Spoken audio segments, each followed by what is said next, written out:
जय सिया राम सीताराम। ब्रज 84 कोस परिक्रमा के अंतर्गत अब ये हम आ चुके हैं भद्रवन में। यह आश्रम जिसका नाम है भद्रवन। और यह आश्रम के देखिए कुछ चीज़ें ऐसी हैं जो हमें बड़ी अच्छी लगी। जय श्री सीताराम। नाले पार करके बंदो नाम राम रघुवर के किसान और फिर एक यहाँ पर देखिए महाराज जी ने बड़ी सुंदर सुंदर चौपाइयाँ लिखवा रखी, छाँट छाँट के चौपाइयाँ लिखवाई हैं। सुमेरी पवन सुत पावन नामू अपने बस करी राखे रामू।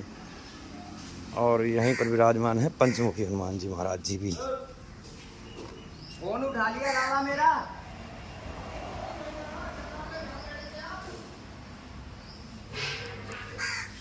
दर्शन करिए बड़े सुंदर स्वरूप हनुमान जी महाराज जी के, पंचमुखी हनुमान जी। लेकिन ऐसे हनुमान जी महाराज जी को देख करके महाराज मन में एक विचार आता जैसे नहीं कोई पिंजरे में जानवर बंद कर दिया हुआ है। ऐसा नहीं होना चाहिए था। अब बताओ हनुमान जी महाराज जी जेल में बंद है, बाहर से देखो तब क्या गुनाह किया होगा हनुमान जी महाराज जी ने। जो सतवार पाट कर कोई छूटे बंदी महासुख कोई बंधन से छुड़ जाओगे फटाफट, तू टैट जाएगा उड़ जाएगा उड़ा दो ये सब, है ना। अभी ऐसा नहीं पिंजड़ा जैसा बना दिए हम। देखिए इस तरीके से इधर से है। ऐसा नहीं होना चाहिए था। बताइए क्या देख करके मन में आ रहा है हनुमान जी को। चलो जैसे हनुमान जी महाराज जी की इच्छा। चलिए आपको यहाँ की महिमा, यहाँ का महत्व की कथा सुनाते हैं। ये है भद्रवन। भद्रवन का अर्थ क्या होता है? भद्र माने जैसे हमारे साधु समाज में होता है कि पंचकेश जटाजूट भद्र। भद्र होना अर्थात मुंडन होना, मतलब बालों को मुड़ा देना।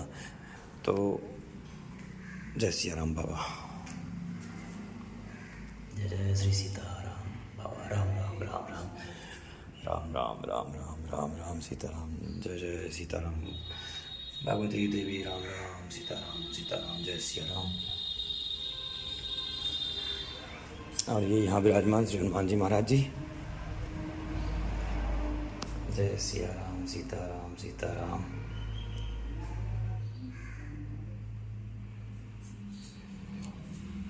तो भद्र माने मुंडन होना। यहाँ ठाकुर जी का मुंडन हुआ था। मुंडन माने टकला, ठाकुर जी का टकला किया गया था। अब कथा सुनाते हैं, ऐसे नहीं, ऐसे तो नहीं टकला कर देंगे।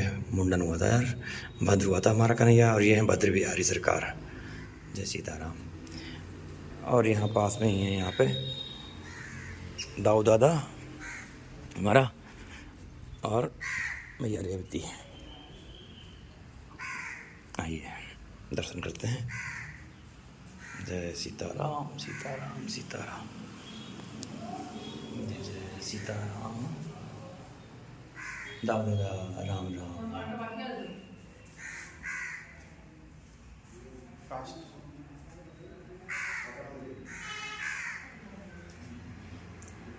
आइए।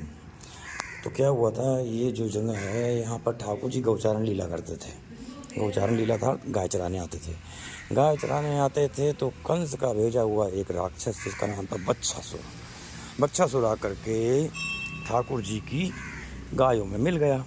गायों में मिल गया आकर के एक बछड़े का रूप बना लिया। अब उसका कद काठी को देख करके, उसका डील डोल देख करके शरीर का, ग्वाल वाल तो समझ गए कि ये कोई साधारण बछड़ा तो है नहीं। बोले कन्हैया देख आज ये कैसो बछड़ा आयो हमारे गैयन में आके मिल गए हो। देख और सारी गैयन ने मारवे लग रहे हो, सारे बछड़ा ने भगावे लग रहे हो। तो ठाकुर जी ने जैसे ही देखा, ठाकुर जी तो भैया नहीं बेटो, देखते पहचान गए। आज जालिम तुझे हम बताएं कहते ही, पर ठाकुर जी उसकी तरफ जैसे ही गए तो दोनों पैर उठा करके खड़ा हो गया और ठाकुर जी के ऊपर दोनों चरणों से प्रहार करने लगा। जैसे ही उसने दोनों चरण उठाए, ठाकुर जी तो हमारा है ना ऑलराउंडर, मारा सिक्सर। कैसे? दोनों टांग पकड़ी, उठाया, घुमाया और वो हेलीकॉप्टर शॉट बना दिया उसका।